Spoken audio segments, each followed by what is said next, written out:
Hai, aku Donna, seorang influencer luar biasa dan calon supermodel. Keluargaku adalah pendukung terbesarku. Lihat, itu kakakku Charlotte. Meskipun orang tuaku sibuk menjalankan perusahaan keluarga, mereka membelikanku apapun yang aku mau. Termasuk gaun spektakuler untuk kontes elite model look mendatang. Gadis-gadis, bersiaplah, kita makan di luar malam ini. Yeay, Charlotte baru saja membantu ayah mendapatkan kontrak bisnis lain, jadi inilah waktunya untuk merayakannya. Di restoran, ibu, ayah, dan Charlotte berjalan di depan sementara aku mengajak 329.587 followerku berkeliling. Penggemarku bahkan berkomentar aku harus mengikuti kontes Miss USA. Tiba-tiba, seseorang menabrakku menyebabkan ponselku terjatuh. Oh tidak, siaran langsungku sudah berakhir, dan itu semua salah dia. Idiot, kamu merusak siaran langsungku. Sekarang penggemarku akan berhenti mengikutiku. Apa kamu berjalan dengan mata tertutup? Maaf, aku tidak bermaksud demikian. Biarkan aku menebusnya untukmu. Tidakkah itu luar biasa? Oke, kamu baru saja mendapat satu pengikut lagi. Benar-benar sial. Dia sebaiknya menjauh dari pandanganku. Namun begitu aku sampai di meja kami, aku melihat wajahnya lagi. Kenapa dia ada di sini? Donna, ini Matthew, direktur keuangan kita yang baru. Oh, penting sekali. Tapi tidak sebanyak live streaming, kan? Dia pikir dia siapa? Charlotte bahkan menertawakan lelucon bodohnya. Ngomong-ngomong, Donna, mulai sekarang kamu akan belajar bisnis. Saatnya menghentikan main model-modelan itu, juga streaming langsung. Apa? Tapi kenapa? Ayah selalu mendukung impianku sebelumnya. Tapi ayah mengabaikanku dan mengobrol dengan Matthew. Ayah bersikap sangat tidak masuk akal. Semuanya baik-baik saja sampai Matthew itu muncul. Charlotte menghiburku dan menyarankan agar dia menghadiri kelas bisnis untukku sementara aku bersiap untuk kontes modeling. Ide yang sangat brilian. Oh, aku sayang kakakku yang luar biasa dan cerdas. Aku kemudian memusatkan seluruh fokusku pada latihan untuk kontes, tetapi Matthew terus menggangguku dengan omong kosongnya. Dia bahkan mengirimiku pesan cincin kawin yang bertuliskan, "Ini oke? Cocokkah dengan kita?" Aku dengan panik menelponnya untuk menanyakan apa maksud omong kosong itu. Ayahmu belum memberitahumu? Kita akan bertunangan dan mengambil alih perusahaan bersama-sama. Apa sebenarnya yang orang ini katakan? Sejak kapan aku direncanakan untuk menikah dengan pria yang hampir tidak kukenal dan mengambil alih bisnis yang tidak aku minati? Ayah harusnya punya penjelasan untuk ini. Setibanya di rumah, aku menemui ayah, tetapi dia hanya menghela nafas dan mengatakan dia berencana memberitahuku sendiri. Tapi kamu tidak bisa mendikte karirku dan siapa yang aku nikahi. Donna, aku hanya ingin yang terbaik untukmu.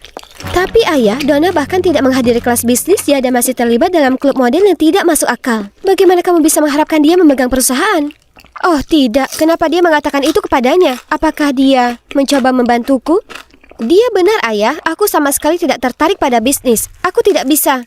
Jika itu masalahnya, maka kamu bisa mulai sebagai wakil presiden dan mendapat pengalaman langsung. Dan kamu, Charlotte, kamu akan menjadi asisten pribadi Donna dan mendukungnya. Tidak. Ini bukan hasil yang kami inginkan. Ayah dulu menyayangi kami berdua, tapi sekarang dia bahkan tak mau mendengarkan. Ya, Charlotte, penyelamatku. Dia pasti tahu apa yang harus dilakukan. Aku tidak percaya. Aku sudah berusaha keras membuktikan diriku. Hanya untuk mendapatkan segalanya diberikan kepada seorang bodoh yang berpikiran singkat sepertimu. Berpikiran singkat? Itulah yang sebenarnya kamu pikirkan tentangku? Baiklah, aku rasa aku harus mengambil posisi baru untuk menunjukkan kepadanya betapa berpikiran singkat diriku ini. Jadi keesokan paginya aku berdandan dan berjalan di lobi perusahaan dengan nama yang berbeda. Nona Wakil Presiden. Lihat mata yang melongo itu, berharap bisa lepas dari pakaian membosankan mereka. Matthew juga ada di sana. Dan apakah dia tertawa? Tiba-tiba tumitku tersangkut di gaunku dan aku tersandung. Benar-benar sebuah bencana. Matthew mengulurkan tangannya padaku dan bertanya apakah aku baik-baik saja. Siapa yang butuh bantuannya? Dan semua gelak tawa itu, tunggu dan lihat saja. Dan tiba-tiba, sekarang, Matthew memperkenalkanku kepada anggota inti perusahaan dan mengumumkan beberapa tujuan strategis baru bagi perusahaan. ROI, margin, akun, ya ampun, bahasa apa yang dia gunakan? Setelah waktu yang terasa sangat lama, dia bertanya apakah ada yang ingin menambahkan sesuatu. Aku tentu tidak bisa melewatkan kesempatan untuk menunjukkan kepemimpinanku. Kantor ini kekurangan warna, tirai ungu bisa menjadi awal yang baik, dan gambar motivasi dapat membantu meningkatkan produktivitas. Oh, maksudmu memasang kutipan motivasi? Oh, tolong tidak. Motivasi datang dari para fashionista hebat sepanjang masa. Kamu tahu, Bella Hadid, Tyra Banks, Kendall Jenner. Semua orang ternganga ke arahku sementara Charlotte dengan marah memberi isyarat agar aku berhenti. Semua orang di sini sangat membosankan. Baiklah, aku akan berhenti kalau begitu. Hari pertamaku kemudian diikuti dengan meeting dan jadwal yang membosankan. Semua orang berbicara omong kosong dan menyuruhku menandatangani banyak dokumen. Namun setiap badai pasti ada pelangi, dan bagi pecinta kuliner sepertiku, itu pertemuan makan malam. Orang-orang ini benar-benar tahu cara menikmati hidup, kan? Namun sebelum aku sempat mencicipinya, mereka semua mulai bertanya kepadaku tentang usulan ini dan proyeksi itu. Untungnya Matthew ada di sana untuk menyelamatkan hari itu. Sejujurnya, dia terlihat cukup baik dalam pekerjaannya, dan dia cukup menarik ketika fokus. Oh ya, bekerja. Aku harus menyumbangkan bakatku sendiri di tempat kerja juga. Jadi besoknya aku pasang ini di pintu rumahku. Lalu duduk santai dan menonton peragaan busana favoritku. Lihatlah gaun-gaun yang mempesona itu. Suatu hari nanti aku akan berjalan di runway dengan gaun seperti itu. Bukan duduk di sini dikelilingi oleh angka-angka dan kertas-kertas yang membingungkan. Kemudian ketika aku membuka pintu, barisan orang yang tak ada habisnya sudah menungguku. Astaga, tidak bisakah perusahaan dengan otak cemerlang ini berfungsi tanpa aku? Saat itu, Charlotte datang menyeretku pergi. Apa yang telah terjadi? Ya ampun, aku tidak tahu kalau komputerku terhubung ke proyektor ruang rapat. Jadi semua orang menonton proyek runway bersamaku. Matthew juga ada di ruang konferensi. Kenapa dia tidak memperbaikinya?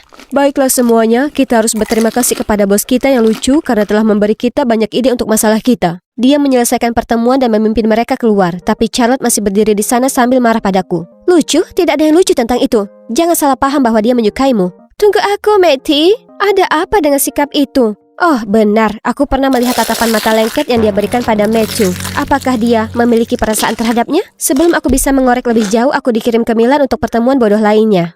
Merasa bosan, aku menonton peragaan busana untuk menghabiskan waktu ketika seseorang mengejutkan dari sisiku. Aku pribadi menganggap koleksi ini berlebihan. Oh, maaf jika aku membuatmu takut. Aku Brian. Dia kemudian memberiku kartu namanya dan wow, dia adalah CEO sebuah perusahaan model di Prancis. Apa kamu akan datang ke Fashion Week juga? Kuharap, tapi aku sedang bekerja. Oh, sayang sekali ada kontes modeling minggu ini. Aku tahu kecantikan sejati sepertimu ditakdirkan untuk mendapatkan mahkota. Aku telah melewatkan begitu banyak kesempatan untuk tampil di runway. Jika aku berhasil kali ini, mungkin ayah dan ibu akan melihat betapa seriusnya aku dalam dunia modeling. Tawaran ini terlalu luar biasa untuk ditolak. Brian, aku ikut denganmu. Di acara tersebut, aku mematikan ponselku agar bisa membenamkan diri dalam semua glamor koleksi musim gugur terbaru. Brian menepati janjinya membawaku ke audisi. Aku sangat gugup pada awalnya, tapi tanpa diduga, semua orang terlihat sangat amatir. Sementara itu, aku mondar-mandir layaknya seorang profesional. Aku yakin kali ini aku akan mendapat tawaran. Tapi untuk saat ini, kenyataan memanggil. Begitu aku menghidupkan ponselku, jutaan panggilan tak terjawab dari ayah dan Matthew muncul. Ini menimbulkan masalah, jadi aku segera meminta kontak Brian dan kembali ke rumah. Di sana, Charlotte melontarkan teriakan makian kepadaku, menuduhku tidak bertanggung jawab dan egois karena melewatkan meeting penting itu. Ayah, jika ayah diam saja, Donna akan menghancurkan perusahaan yang telah kamu bangun dengan susah payah. Itu benar, namun daripada membentaknya, kamu seharusnya ada di sana untuk membantu.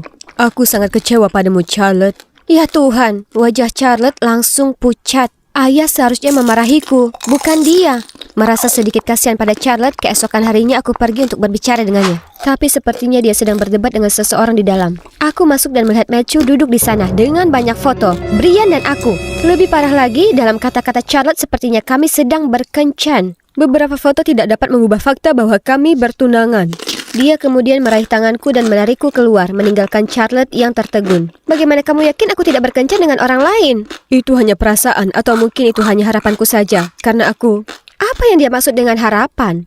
Dan, astaga, kenapa jantungku berdetak sangat kencang? Hari yang luar biasa. Kupikir semuanya sudah berakhir ketika ayah membanting fotoku dan Brian di depanku. Dia sangat marah padaku sehingga dia memutuskan pertunangan kami akan diadakan besok, bukan sebulan lagi seperti yang direncanakan. Tapi aku belum siap secara mental untuk ini.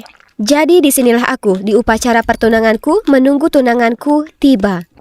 Hanya bercanda. Sebenarnya Brian menelpon pada menit-menit terakhir untuk memberitahuku kabar terbaik yang pernah ada. Sebuah merek fashion telah memilihku sebagai duta mereka dan aku harus terbang ke sana untuk mengurus beberapa dokumen.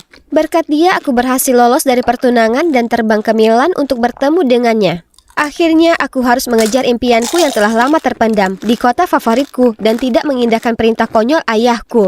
Yeay! Ketika aku bangun keesokan paginya, aku dengan bersemangat meraih teleponku untuk menelpon Brian. Tapi, di mana itu? Aku melihat ke meja samping tempat tidur, tapi pasporku, dompetku, dan semua barang-barangku hilang. Aku ke resepsionis menanyakan kabar Brian, tapi mereka bilang tidak ada orang bernama itu yang menginap di sana. Panik, aku meminjam komputer mereka dan memeriksa situs web untuk nomor teleponnya. Tapi itu error. Lalu aku mencari informasi apapun tentang kontes tersebut, tapi tidak menemukan apa-apa. Bagaimana dia bisa melakukan ini padaku? Aku percaya padanya. Sekarang aku berada di luar negeri sendirian dan tanpa uang. Apa yang akan aku lakukan? Aku tidak bisa begitu saja menelpon ayah untuk menjemputku, dan aku juga tidak bisa menelpon Charlotte. Hanya ada satu orang yang bisa aku hubungi saat ini. Jadi aku menelpon Matthew dan dia segera terbang. Kami berjalan di sepanjang kanal Navigli untuk makan malam sebelum kembali. Aku pikir dia akan marah sekarang karena aku melarikan diri dari pertunangan kita, tetapi dia hanya diam sepanjang waktu. Jadi, apa tidak apa-apa kalau kamu tiba-tiba datang ke sini? Maksudku, pekerjaan dan sebagainya, kamu tahu? Tidak apa-apa, kamu dulu, baru kemudian yang lain. Dia baik sekali, tapi aku perlu memastikan dia tidak salah paham. Aku meminta bantuanmu, tapi bukan berarti aku mau bertunangan. Aku belum siap untuk berkomitmen. Awalnya aku ingin pernikahan ini terjadi, tapi sekarang aku tidak begitu yakin lagi. Astaga, apakah aku yang melarikan diri dari pertunangan membuatnya begitu kesal? Saat kami melangkah melewati pintu, aku melihat ibu, ayah, dan Charlotte menunggu kami. Charlotte langsung membombardirku dengan teriakannya yang terdengar seperti lumba-lumba, mengatakan betapa mereka mengkhawatirkanku, betapa tidak bertanggung jawab dan buruknya aku. Kamu seharusnya memenangkan Oscar untuk aktingmu, Charlotte. Sayangnya pasanganmu mempermainkanmu kali ini. Akting? Dengan pasangan apa? Ternyata Charlotte lah dalang dibalik semua ini. Dia mempekerjakan Brian sejak awal untuk membuatku terlihat buruk di mata orang tuaku. Dia juga memastikan pertunanganku dengan Matthew tidak berjalan sesuai rencana. Segalanya berjalan sesuai keinginannya, tapi dia tidak berpikir keserakahan Brian akan menguasai dirinya. Dia menelpon Matthew untuk meminta tebusan. Dan selama panggilan berlangsung, penipu idiot itu tidak sengaja mengungkit Charlotte. Kami semua terlalu terguncang, bahkan untuk berbicara ketika Charlotte menangis. Kamu benar, itu semua ulahku selama ini. Dia tidak pernah melakukan sesuatu yang berguna namun memberikan segalanya untukku. Ibu, ayah, jika ibu membutuhkan seseorang untuk mengurus perusahaan dan menikahi Matty, kenapa harus dia? Kenapa bukan aku? Kamu boleh memberitahu mereka apapun selama ini? Aku masih memproses semuanya ketika ayah aku menghela nafas dan berkata, tadinya aku akan memberitahu pada waktu yang tepat, tapi melihat kalian saling bersaing membuatku sangat terluka. Sebenarnya, Donna, kami bukan orang tua kandungmu. Ternyata ayah adalah pengacara pribadi orang tuaku dan perusahaan itu milik orang tua kandungku, bukan milik ayah. Tapi kemudian orang tuaku mengalami kecelakaan yang parah dan di menit-menit terakhir mereka menyerahkan perusahaan dan aku kepadanya. Mereka meminta ayah membesarkanku, mengatur agar aku menikahi Matthew sebagai kesepakatan mereka dengan orang tua Matthew. Tumbuh dewasa dan melihatku begitu bersemangat dalam dunia modeling, ayah membiarkan Charlotte menjalankan perusahaan dan aku menjalani fashionku. Tapi kemudian Matthew dan keluarganya muncul dan bersikeras agar kami bertunangan sesuai kesepakatan. Ayah tidak punya pilihan selain melaksanakan keinginan orang tuaku. Jadi, ayah dan ibu tercinta saat ini bukanlah keluargaku yang sebenarnya. Parahnya lagi, kedua orang tua kandungku telah meninggal dunia. Donna, kami harap kamu mengerti. Meskipun kita tidak ada hubungan darah, kami selalu mencintaimu sebagai putri kami. Ini juga sangat sulit bagi kami. Aku memandangi ibu dan ayah, orang-orang yang selalu menyayangi dan mencintaiku. Bu, ayah, sama seperti kalian berdua, aku yakin orang tuaku pasti juga ingin membuatku bahagia. Meskipun aku adalah pewaris sah perusahaan, aku hanya akan merugikannya. Jadi, aku harap kalian mengerti dan membiarkan Charlotte mengambil alih. Kinerjanya lebih bagus dariku. Benar, kalian tidak bisa memaksa seseorang melakukan sesuatu yang tidak mereka sukai. Juga memaksa untuk mencintai. Wuhuu, tidak ada lagi pekerjaan kantor yang membosankan. Sebaliknya aku mengerahkan seluruh energiku untuk model elite look. Dan inilah aku hari ini. Kalian punya Donna yang ini. Aku dengan percaya diri berjalan di panggung dengan ibu, ayah, dan Charlotte bersorak dari penonton. Ketika aku menyelesaikan bagianku, aku bergabung dengan keluargaku. Dan dengan gugup menunggu pengumuman dari MC. Samantha Fiske, Amelia Davis, dan Donna Rossi. Ya, aku berhasil. Aku sudah lama menunggu hari ini. Tiba-tiba aku melihat Matthew datang ke arah kami. Selamat, Donna. Aku tahu kamu akan mendapatkannya. Terima kasih sudah datang. Aku tahu cinta tidak bisa dipaksakan dan aku tidak boleh terburu-buru. Tapi kapanpun kamu siap, Donna, maukah kamu pergi berkencan bersamaku? Bagaimana kalau sekarang?